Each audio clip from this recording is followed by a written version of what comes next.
పోతే కాళ్ళు చేతులు ఉంటాయా ఇరుగుతాయా అనేటువంటి ఒక భయానక వాతావరణం చూస్తాం. నేను బాధ అనిపించింది చూస్తుంటే, వీడియో చూస్తుంటే. గంట గుంజుకోపోతే అమ్మాయిలను పట్టుకొని గంట గుంజుకోపోతారా? ఈడ్చుకోబోతున్నారు. కనీస మానవత్వం ముఖ్యమంత్రి గారికి, కనీస మానవత్వం ముఖ్యమంత్రి గారికి కనీసం.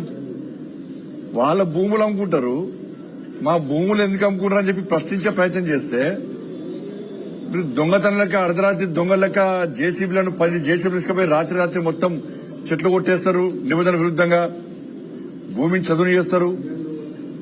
విద్యార్థుల యూనివర్సిటీకి పోయి మీరు ఏ అధికారంతో మీరు పోతున్నారు?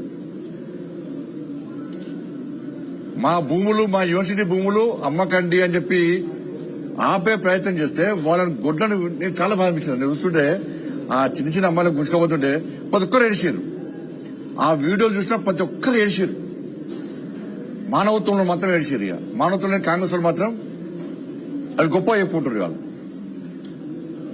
400 ఎకరాలు అమ్మి ఇవాళ మీరు రాష్ట్రాన్ని పాలిస్తారు, జీతాలు ఇస్తారు, మీరు పాలిస్తారు, అంతే కదా.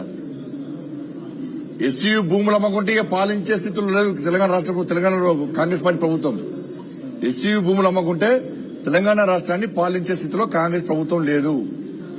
ఈ నెల గడవాలంటే ఎస్సీ భూములు అమ్మాలే, 1000 కోట్లు సంపాదించాలి, 50,000 కోట్ల దాకా సంపాదించుకోవాలి. ఈ నెల 40 రోజులు తెలంగాణ రాష్ట్రాన్ని పాలించాలి. నెక్స్ట్ మళ్ళీ ఇంకో భూములు అమ్మాలి. అంటే రాబోయే తరాలకు ఒక గజం జాగ కూడా ఉంచే పరిస్థితిలో కాంగ్రెస్ పార్టీ ప్రభుత్వం లేదు. గజం జాగుండే రాబోయే తరాలకు అన్నం వేస్తారు. ఇక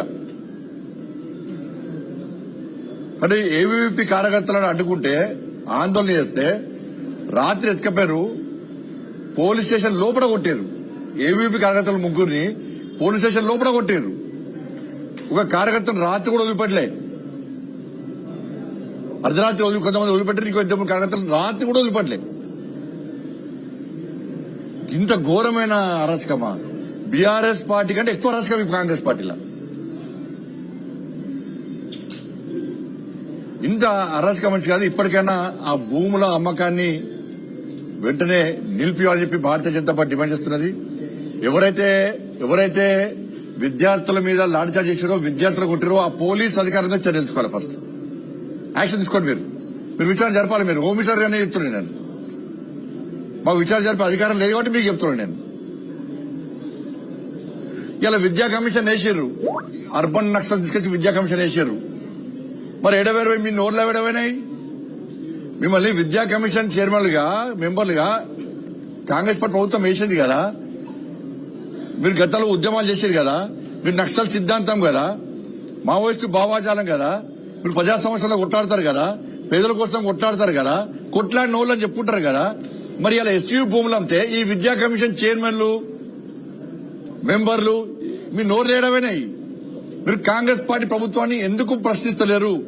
మీరు ప్రశ్నిస్తలేరు అంటే ఎస్సీ భూములను మీరు సమర్థిస్తున్నట్టే. కమ్యూనిస్టు భావాజాలను మీరు అందరూ కూడా సమర్థిస్తున్నట్టే. మీరు భూములు అమ్ముకోండి అని కాంగ్రెస్ పార్టీ కానీ అమ్ముకునే విధంగా స్వేచ్ఛనిస్తున్నట్టే.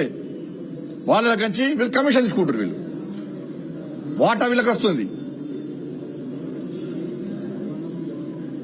ఏడమైనా మీ కమిషన్ చైర్మన్ అండి, మీరు ఉద్యమకారులు కదా.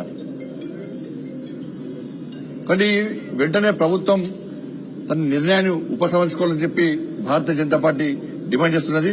విద్యార్థులు చేసేటువంటి ఆందోళనకు భారతీయ జనతా పార్టీ పూర్తి మద్దతిస్తాం. ఇది పూర్తిగా ప్రజాస్వామ్య వ్యతిరేకం. ఇది భూములమ్మి రాష్ట్రాన్ని పాలిస్తారంటే ఇటువంటి ప్రభుత్వం ప్రజలకు అవసరం లేదు.